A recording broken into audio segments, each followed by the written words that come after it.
One of the greatest lies that the enemy will try to tell you in a season of God calling you to do something that you don't know other people doing, the greatest lie the enemy will tell you is that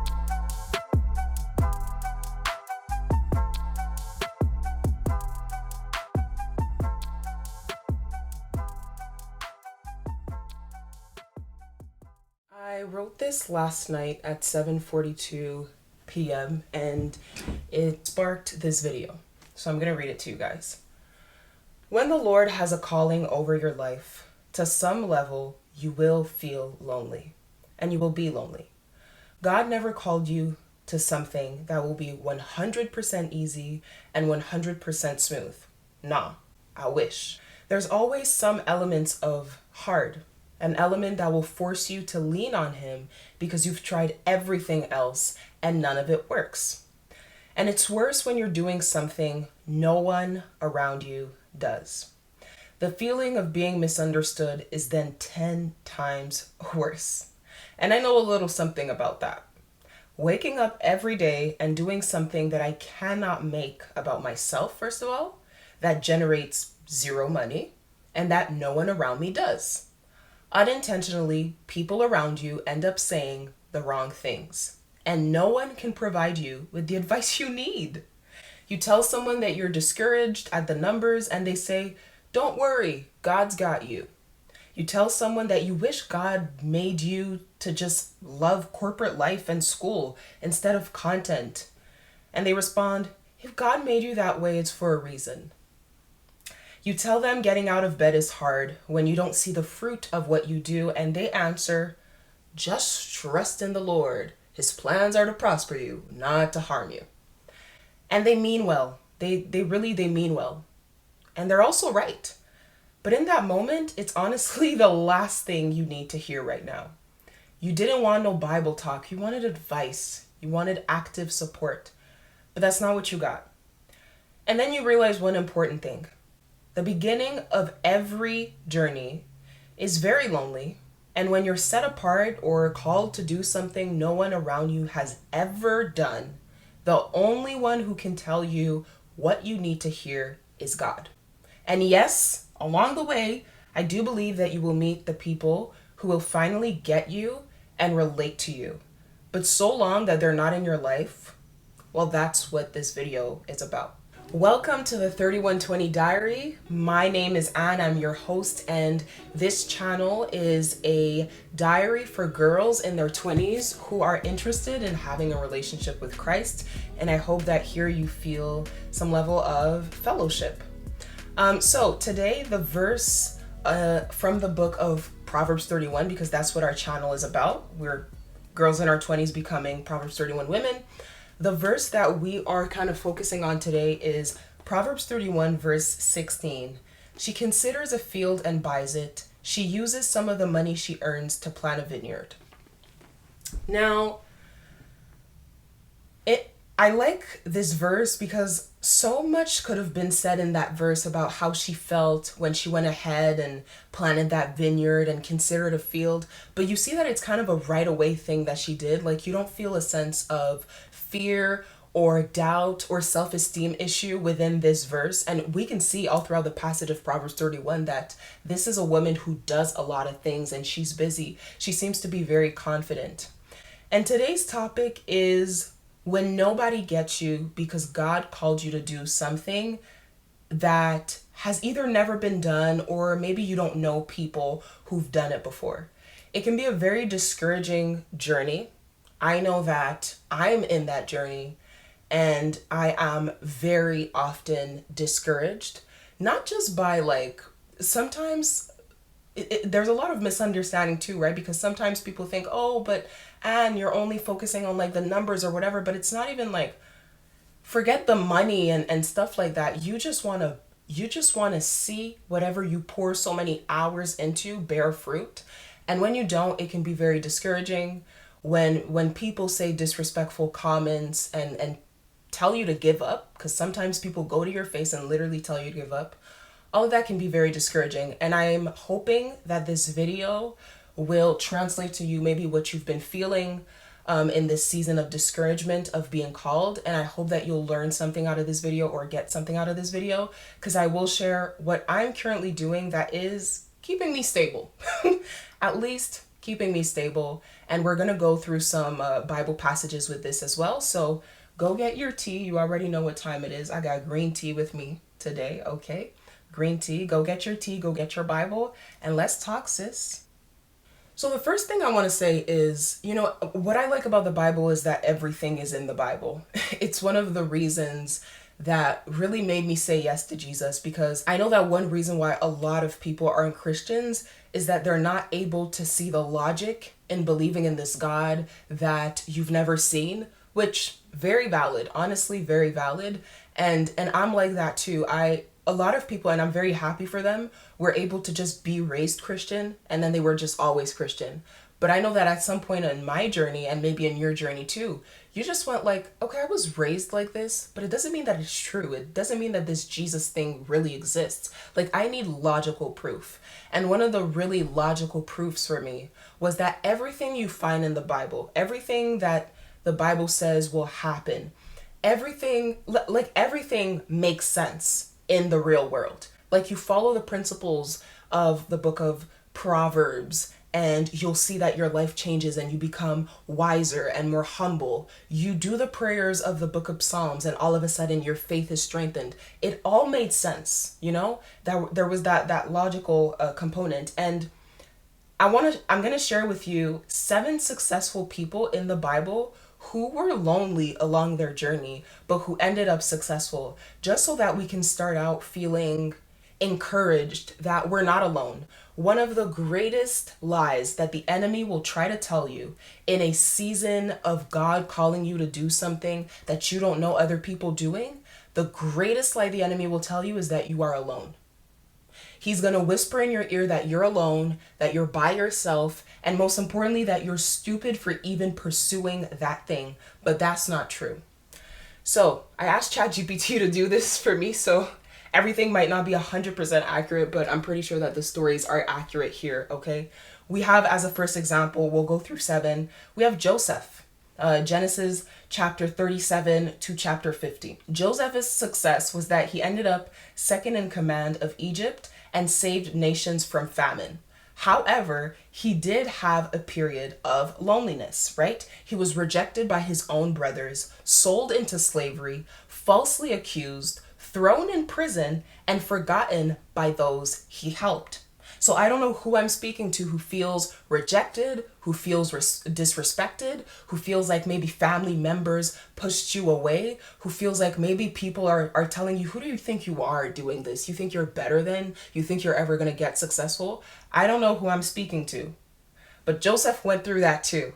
And he ended up second in command in Egypt and saved nations from famine. Another one is David. We have that in 1 Samuel chapters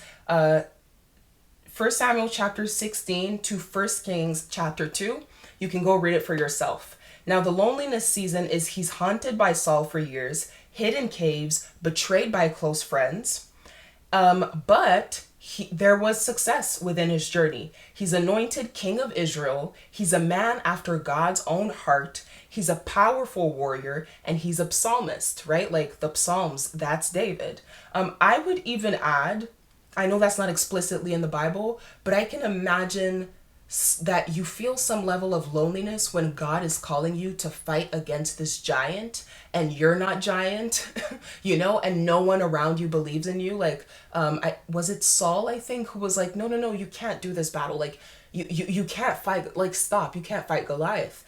I can imagine that you could feel some level of loneliness to that. And again, I don't know who I'm speaking to who's been told, no, you can't do that. No, you don't have the strength to fight that. I just want to let you know today that the Lord can fight that with you. He can be there for you.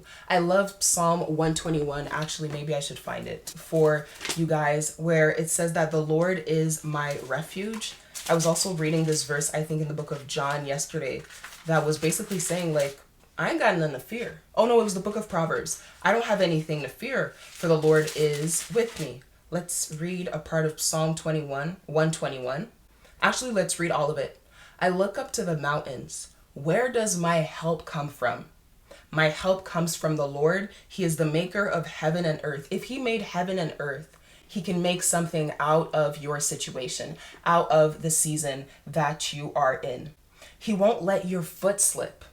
That's another lie that the enemy can try and whisper into your ear. Oh, God is going to fail you. Don't you see that he's already failed you? You've been at this for a year and it's still failing. Don't you see?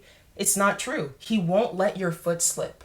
And let me say this, failure doesn't mean failure. Okay, I'm not, I didn't say that the right way. Let me rephrase. You failing can be seasonal, can be temporary. It's not because you've fallen or you failed at this that you failed at the whole thing. I'm going to give you an example. It's not because your first YouTube video didn't work out that you failed at YouTube. No, learn from that video, learn what you did wrong, and get better in every other video so that you can become successful. There is no way of learning without failing along the journey, but that doesn't make you a failure, if that makes any sense. He who watches over you won't get tired. Don't let anybody make you think that God forgot about you. God doesn't get tired. In fact, he who watches over Israel won't get tired or go to sleep. He is watching over you. He's got you. The Lord watches over you. The Lord is like a shade tree at your right hand.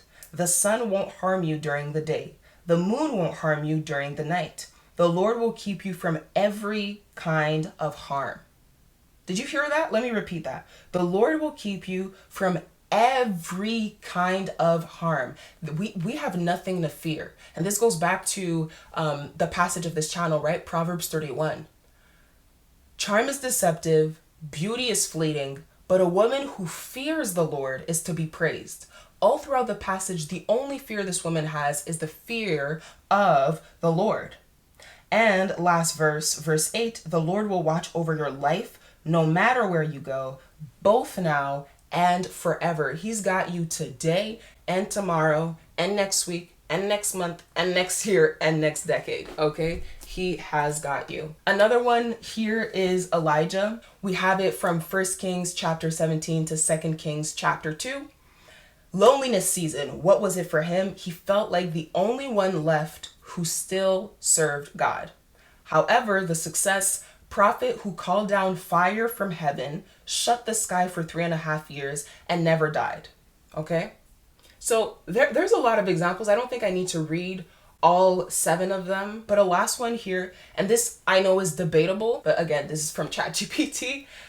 Here, ChatGPT gives the example too of Jesus Christ, because Jesus Christ had seasons that arguably were lonely, misunderstood by his own family, betrayed by Judas, betrayed by one of his disciples, right? And he cried out on the cross, my God, why have you forsaken me? And this is definitely giving loneliness vibes. But then in the end, the success is that he saved the world. John 3:16, for God so loved the world that he gave his one and only son, that whoever believes in him shall not perish, but have eternal life. He conquered death. He fulfilled the reason why he was sent on earth. So my point here, and I could keep going, I could say Moses, I could say Paul, I could talk about Jeremiah. There are other examples. The point here is, I don't know what you're going through. I'm going through my own season of just feeling very by myself in the season, but you're not by yourself. There are other people who have gone through what you've gone through. And we're going to get into some of the things that helps me. There's 5 things that I'm going to talk about that really helped me. And I'm going to end the video with a short testimony of how the last time I felt lonely and by myself in a situation, but still did it despite the comments, despite the reactions whatsoever, that it completely changed my life. But I will say, I get it. I hear that. In 2023, my channel was doing really good. Some videos were getting 1,000 views. Like everything was really, really good. I got monetized. So I was making money. I wasn't making money like it going into my pockets because there's a threshold and everything, but I'm not going to get into those details. But there was a certain amount of money and I just felt, yay, like we're monetized, we're making money. We got videos that got hundreds of views, like finally. And unfortunately, at some point in 2023, I or maybe beginning of 2024, I realized that I was starting to deviate from the initial purpose of my channel, and I wasn't making videos for the initial purpose anymore. I was starting to say things just for views, and it led me to saying things that I deeply regretted. And so I had to stop making content, got myself a job, and for I think like 7, 8 months, for like almost a year, maybe a year actually, for about a year, I did not post any content on my channel. And of course, it led to losing a lot of subscribers. I ended up losing monetization. I actually don't have monetization anymore, don't have that thing that makes me money anymore. And we're back to averaging like sometimes 50 views per video. When we were right there, we had the video that got 40,000 views. We were right there and we fell back. And that was definitely for me a season of humility, a season of being humbled and being like, okay, it doesn't matter how high you get, you can fall. Number one. Number two, never put your identity and be dependent on something that is so performance based. And that's what really did it for me this year, where I had to say, Anne, you're allowed to love content creation. You're allowed to love making videos, but it can't be the thing you love most. And it can't be the thing that you're anchored to. It can't be your foundation, something that's so performance based. That's when I started listening to more podcasts, reading more, and taking more walks. I'm restarting to write. It's a passion that I used to have back in grade 6. I would write so many stories for fun. I'm finding that again. And so just feel encouraged to know that you are not alone. I feel you. I'm in that season where I am rebuilding a channel that was doing good. That was finally doing good. That was finally hitting it with numbers. It's not easy. It's not easy. It's very humbling. It calls for us to fully surrender to the Lord, because it's like, I don't know what else to do. And I some days are better than others. Some days I'm like, yay, let's do this, let's film, blah, blah, blah. And other days I'm uploading a video and I get discouraged by views and other stuff. And so I just really wanted to make this video because I wanted to let you know, whoever's watching or listening, that you are not alone. And I know you don't want to hear this. Just, I started out with this. I know you don't want to hear this. But please hear me when I tell you God's got you. Like, the way we really don't see what's on the other side of this season of ours that is very difficult. Think of anyone who inspires you. Right now, close your eyes and think of anyone who inspires you.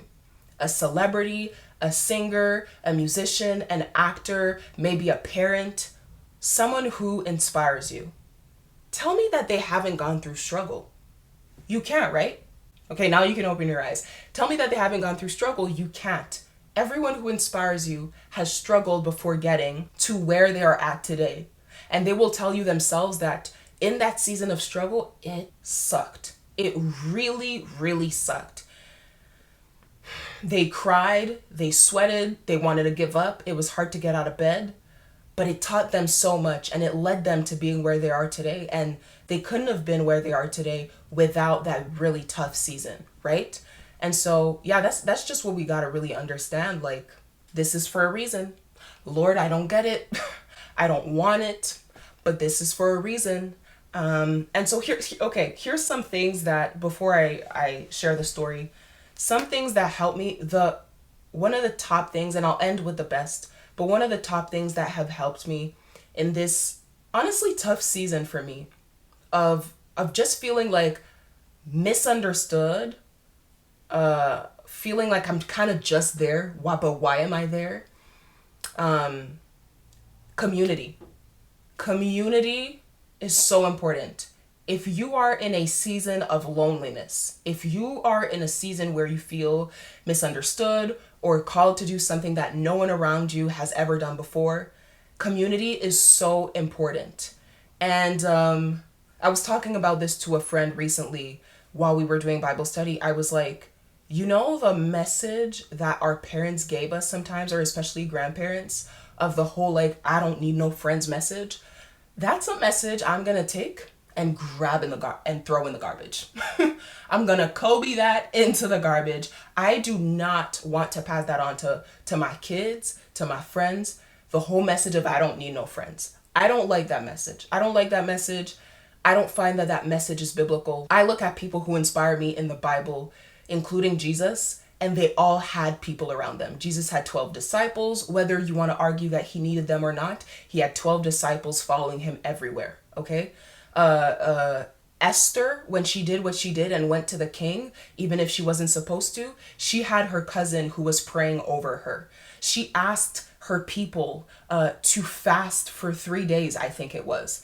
When we think of Ruth, Ruth wouldn't have met Boaz without Naomi.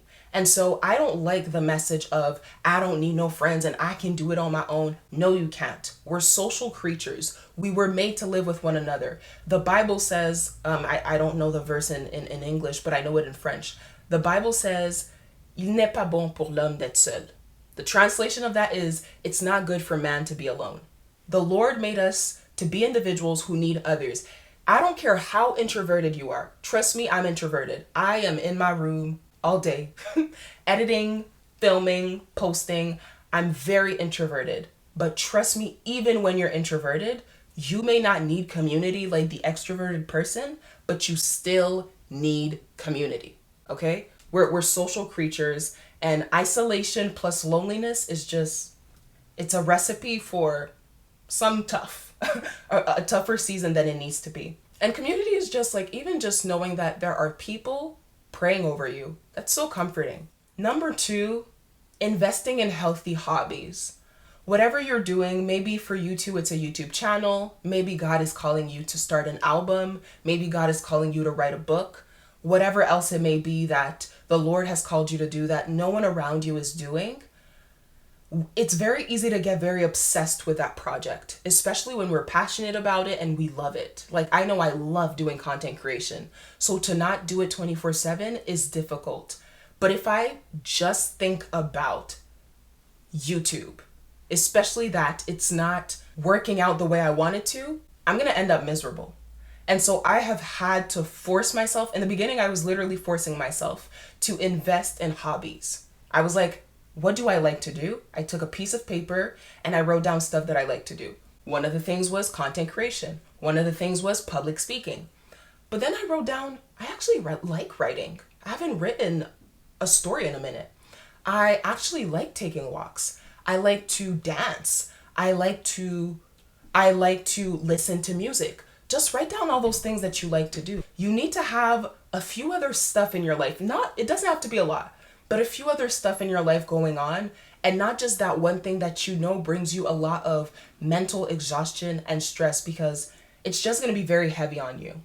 One thing that I've been doing the past 3 weeks-ish, I take a walk every single day, y'all. I don't care what time it is, 6 a.m., 3 p.m., I will go outside and take my walk.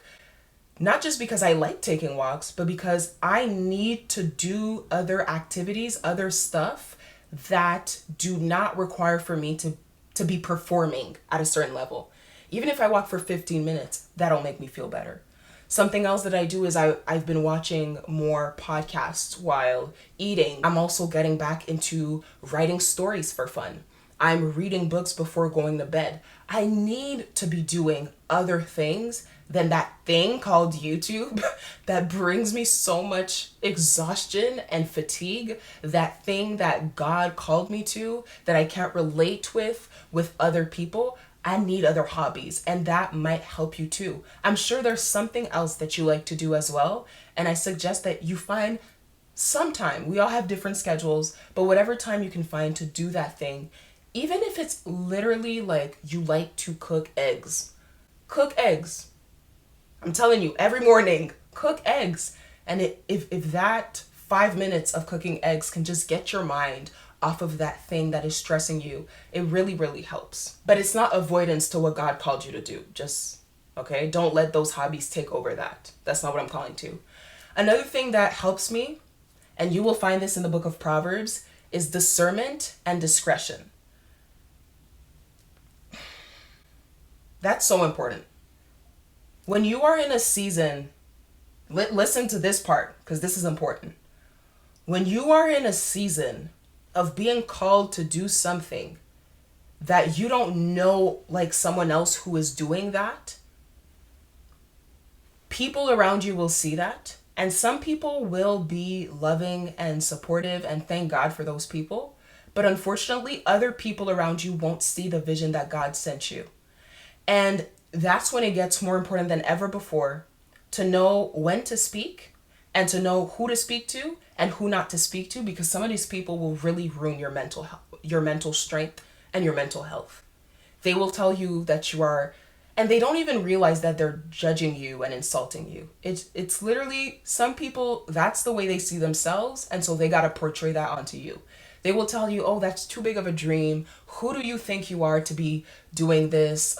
Stop acting like you're working. You're not working. You're not doing that much. They will say so many things to you.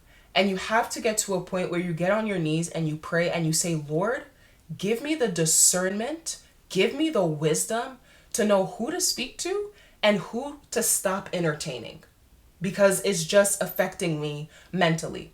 And this is where I love the book Let Them, that I'm almost finished reading. I'll probably finish it like in the next few hours. The book Let Them by Mel Robbins really did something for me. Really, really did something for me. It's the theory of let them and let me. Let them think whatever they want of you. Let me keep a distance with them because they're ruining my mental health and my mental strength as the Lord called something upon my life. I love that book. I suggest that book to anyone who's going through such a season. But yeah, pray for discernment and discretion, because the more you go up, the more God is calling you to a new level. And this is a difficult lesson to learn, because oftentimes we want to keep the same people in our lives. As humans, we gravitate towards what is comfortable. Okay, we will gravitate toward comfort food, comfort shows, and that also includes comfort people. I've known you since I was in grade 6. Why would I stop hanging out with you? I've been listening to your advice since I was 14. Why would I stop listening to your advice? We like comfortability. We like the things that we already know. But when God is calling you to a new level, sometimes that's a new level in the people surrounding you as well. And the book of Proverbs talks about that. The people surrounding you is so important. And yeah, sometimes God is going to call you to remove certain people out of your life, because not only can they not see the vision, they can't even respect it. And they just cannot be in this season of your life anymore. And you're going to have to just lean on the Lord and trust that He knows what He's saying when He's saying, let go of them. The two last things that help, I would say, would be humility, definitely. When you're in a season of being called in a set apart kind of way, in a unique way, in doing something that you never thought you'd do, it's very important to be humble. And what I mean by that is be open to lessons. It's very often to fall into pride in our 20s, especially with social media, because we see so many people on social media who seem like they got it all together and all figured out at 20 and at 21. And so it's easy to fall into that sort of pride of, I got it on my own and I'm gonna do it on my own and I'm a boss on my own. And it's like, whoa, you're in your 20s and you're in a season of loneliness, and leave space to grow, leave space for lessons. That's why I listen to podcasts every day. I don't finish them every day, but I'm listening to at least like 15 minutes of some podcast every day. I listen to some Mel Robbins podcasts, some Stephen Bartlett podcasts from the Diary of the CEO.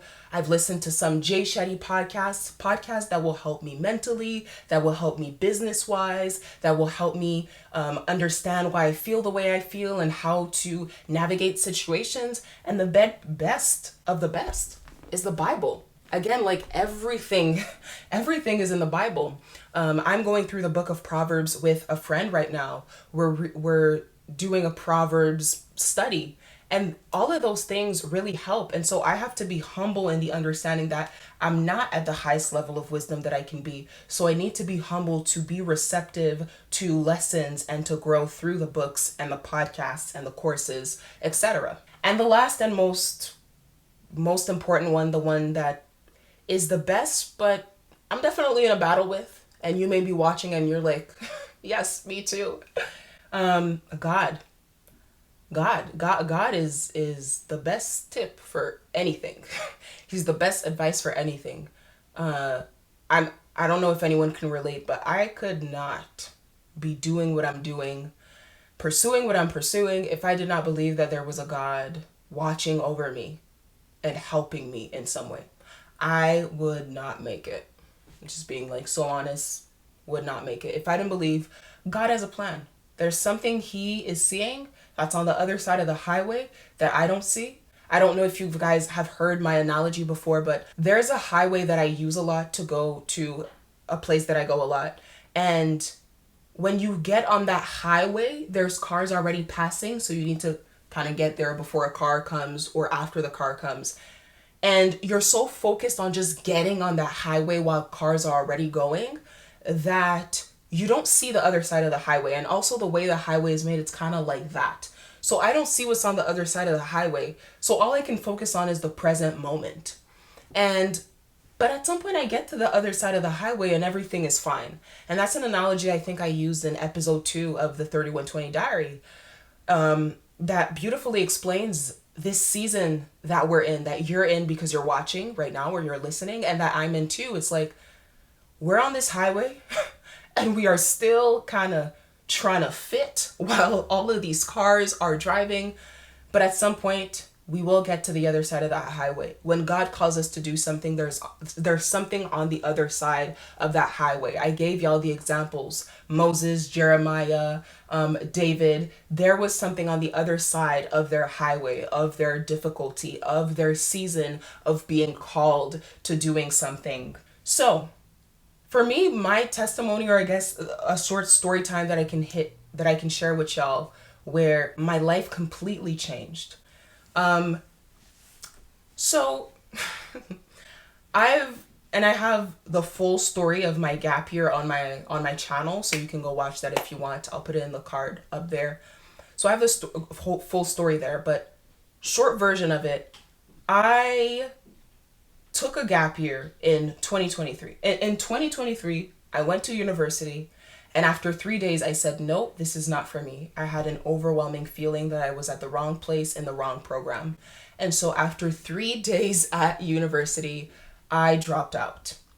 Now, this was not expected from me because I've always been very kind of academic, good grades, all that stuff. I didn't expect to drop out, but I did. And you can imagine, especially as an originally Haitian person, telling your parents that you're going to drop out, telling your family, telling your friends that you've dropped out without telling anybody you just did it. It's not an easy thing to share with people, and not everybody's going to agree, and you're going to hear about it for months and months and months. Okay, you can imagine. But that was definitely a season for me where it was like, oh my gosh, I feel lonely and alone. Like I'm the only one in this season. I don't know nobody who's dropped out. I don't know nobody who's I don't know someone who just left school after 3 days, especially in our community. And it was lonely.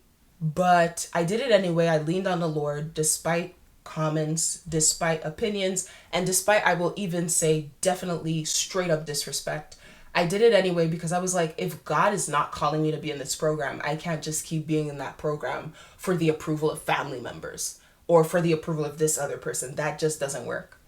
And I kid you not, I'm still kind of in my second gap year, but I'm going back to school later this year. Guys, within my gap year, we hit 1,000 subscribers. Oh my God.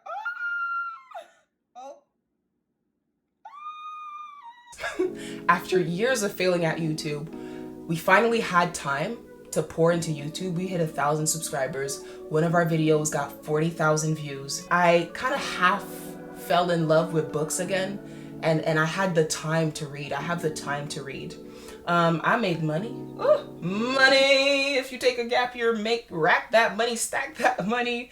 That money enabled me to pay for that mic, to pay for the camera that's filming me right now, and all these leaves and the deco that we have here. You don't see my chair, but the chair, the pillow I'm sitting on, the pink Bible, all of that is taking a gap year and racking my money, stacking my money, and getting the things that were necessary, stacking that savings account.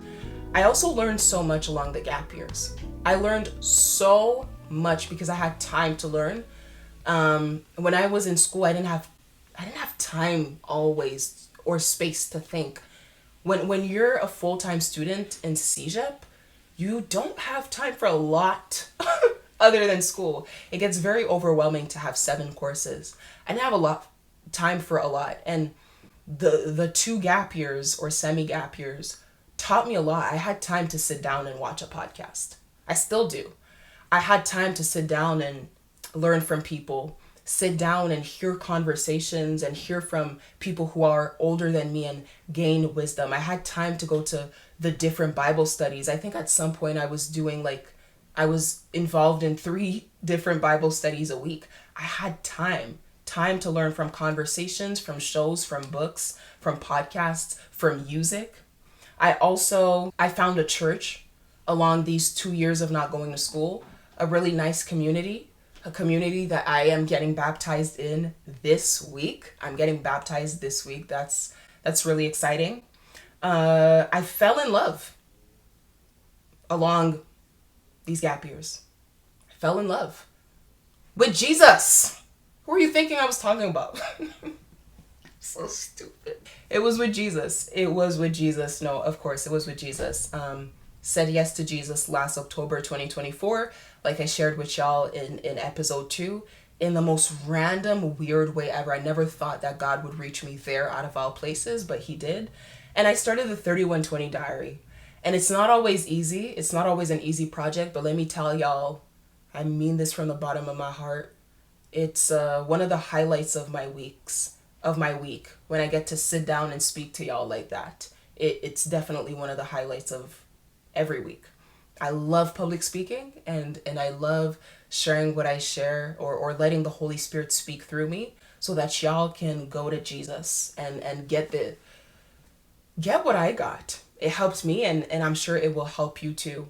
And so my point here is the journey of dropping out was lonely and unexpected. And I questioned so many times if it was the right thing to do because it was risky.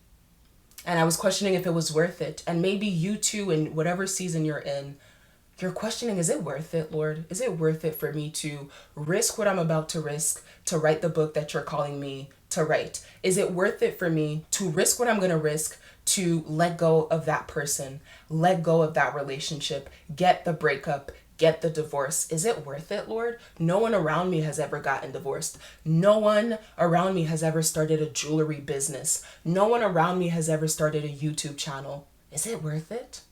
But it is worth it. Whatever God calls you to do, I know how lonely you feel right now, but it is worth it. You will see it in examples in the Bible.